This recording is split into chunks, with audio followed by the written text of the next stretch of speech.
নমস্কার। এডুচর্চার পক্ষ থেকে সকলকে অনেক অনেক শুভেচ্ছা।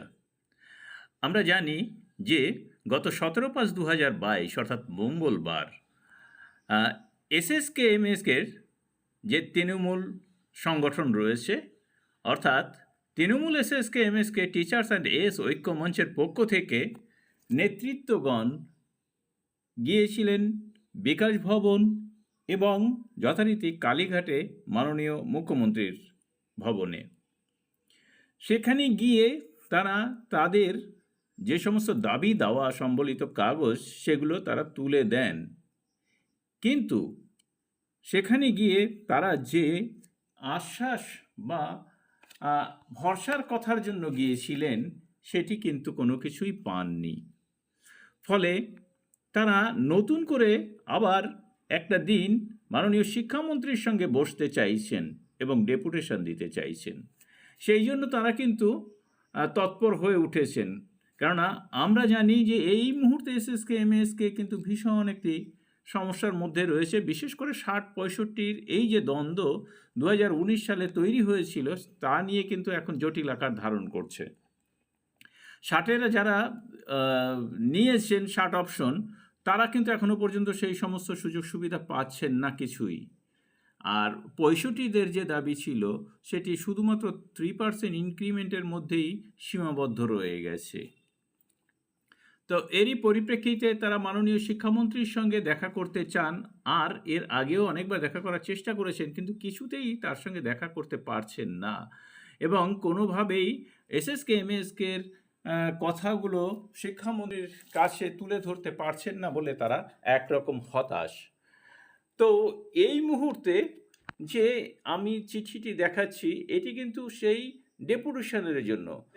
তারা যে চিঠিটি ওখানে দিয়েছেন সেই চিঠিতে বিভিন্ন দাবি দেওয়া সম্বলিত একটি চিঠি আপনারা দেখতে পাচ্ছেন। সেই চিঠিতেই 23/5/2022 তারিখে বেলা 11টায় মাননীয় শিক্ষামন্ত্রীর কাছে ডেপুটেশন এবং আলোচনার জন্য সময় চেয়েছেন।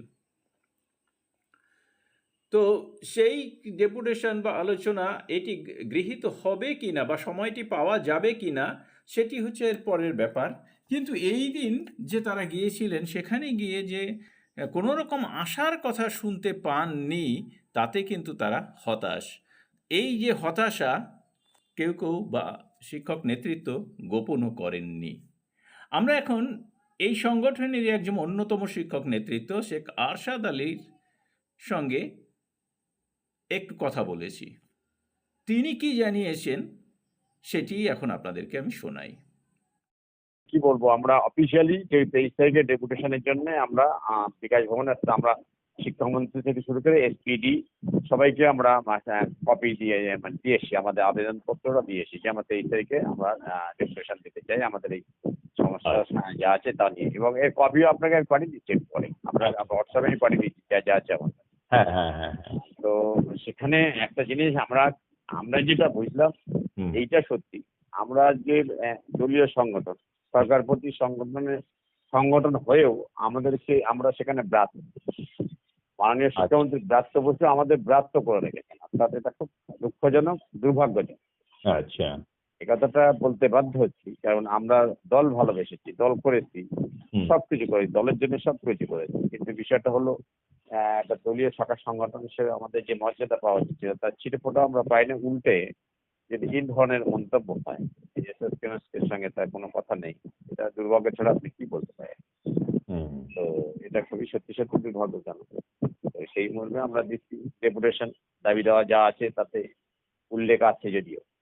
আচ্ছা আচ্ছা। 23 তারিখে এবার প্রশ্ন হচ্ছে যে যদি ডেপুটেশন গ্রহণ মন্ত্রী না করেন তাহলে আপনারা কোন পদক্ষেপ করেন?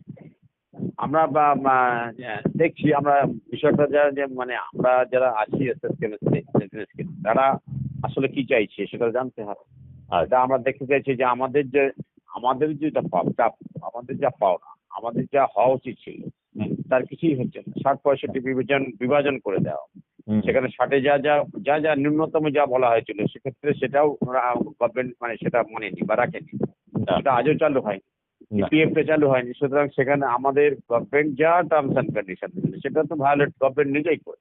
হুম। সেক্ষেত্রে দাঁড়িয়ে আমাদের জন্য কি ভাবছে সেটা আমাদের জানতে হবে। এখন যদি আমরা কিছু না পেয়েই যদি সন্তুষ্ট থাকি, কারো যদি বদান্যতা বা কারো পিছনে ঘুরঘুর করে ঘুরতে থাকি, তা ঘুরবে। আর যদি মনে করেন এটার জন্য আমরা সরকার দল বহিষ্কার ঠিক আছে, কিন্তু যদি আমাদের পেটে কেউ লাথি মারে সেটা যদি আমরা সহ্য করবো, যদি করে থাকি করে থাকবো, যদি যারা সহ্য করবে না তারা রাস্তার নামবে। আমরা চাইছি আচ্ছা আচ্ছা আচ্ছা। আমরা এটাই চাইছি। তাহলে আগামী 23 তারিখে ডেপুটেশন হচ্ছে, ডেপুটেশনের পরে সিদ্ধান্ত হবে, কি ভাবনা চিন্তা করা অবশ্যই ডেপুটেশনে যদি আমরা সত্যি সত্যি কিছু আমরা সুরাহা পাওয়ার যে বিষয়গুলো যদি সেগুলো উঠে আসে, সেটা একটা শর্ট পিরিয়ডে সেটা যদি হয় তো ভালো, নাহলে আমরা রাস্তায় নামার চিন্তা ভাবনাই